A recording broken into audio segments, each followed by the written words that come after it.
Subscribe பட்டனை அமுக்குங்க, bell பட்டனை அமுக்குங்க. வாழ்க வளமுடன். இப்படிக்கு பாட்டி வைத்தியம். உங்க பாட்டி பேசுறேன். இப்ப நான் உங்களுக்கு வெந்தயக்கீரையில ஒரு குழம்பு, பருப்பு சேர்த்து குழம்பு வச்சு காட்ட போறேன். இப்ப பாருங்க, வெந்தயக்கீரை.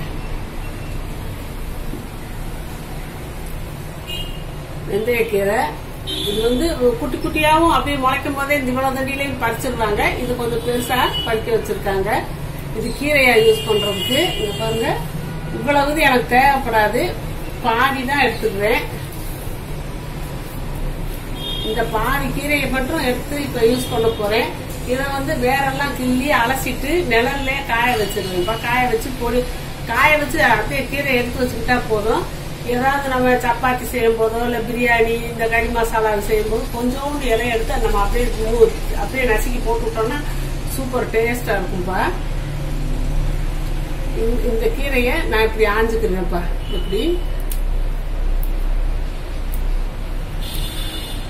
இப்படி இலையா ஆஞ்சிட்டு நான் அடுத்து உங்களுக்கு சொல்றேன். இதுலப்பா 100 கிராம் பருப்பு, ஒரு 50 சின்ன வெங்காயம், 2 தக்காளி, அளவான தக்காளி போட்டு வேக வச்சு நல்லா கடைஞ்சு வச்சிருக்கப்பா. இது கிளீன் பண்ணி வச்சாச்சு. கீரைய, வெந்தய கீரையை கிளீன் பண்ணி வச்சாச்சு. இந்த தேங்காய், பூண்டு ஒரு 5-6 பல்லு வச்சிருக்கேன். 10 மிளகு, சீரகம் 1 ஸ்பூனு. இது குழம்பு பொடி. இதெல்லாம் போட்டு நான் அரைச்சுக்கிருவேன்ப்பா. இப்ப இதை நம்ம கீரையை வேக வைக்கலாம். வெந்துகிட்டு இருக்கும் போதே இதை அரைச்சு அதுல கலந்து ஊத்தணும்ப்பா. இது தேவையான அளவு ஒரு 1.5 டம்ளர் தண்ணி வச்சிருக்கப்பா. தண்ணி கொதிக்குது. இந்த கீரையை போட்டுடலாம்.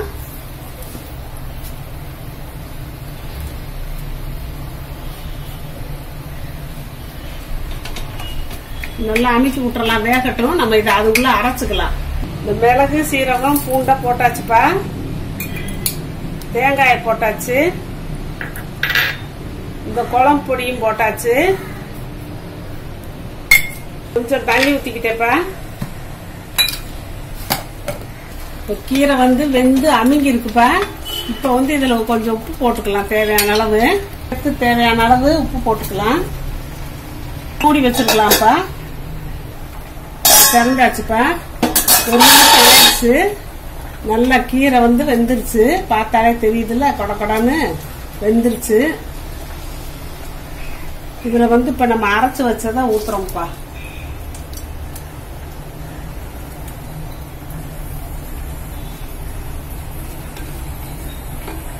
இப்ப தேங்காய் எல்லாம் போட்டிருக்கிறதுனால இந்த மசாலாவில் ஒரு கொதிக்கவும் நம்ம இறக்கிடுவோம். ஏற்கனவே கீரை நல்லா வெந்துருச்சு.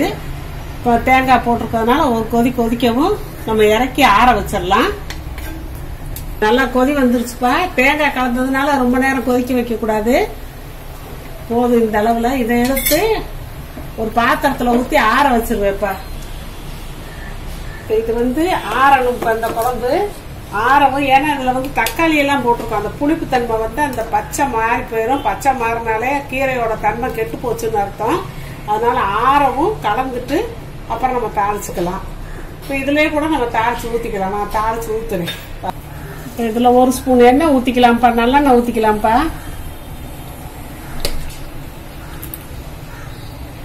கடுகு 1/2 ஸ்பூன் போட்டாச்சு.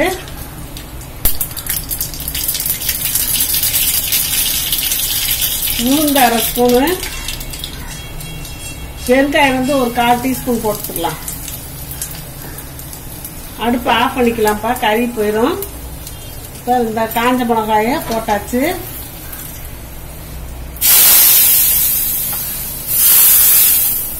இன்னும் சூடா இருக்குப்பா. ஆறவும் கலந்து காட்டுறேன். இப்ப நல்லா ஆறிடுச்சுப்பா. ஆறவும் இதை போட்டுருவோம். ஏன்னா இந்த புளிப்பு சேர்ந்தாலே இந்த கீரையோட பச்சைத்தன்மை மாறிடும். பச்சைத்தன்மை மாறினா என்ன அர்த்தம்? அதோட தரம் கெட்டு போச்சுன்னு அர்த்தம்.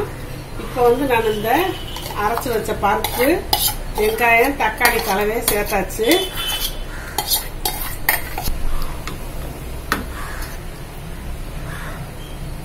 கீரை குழம்பு ரெடி ஆயிடுச்சுப்பா.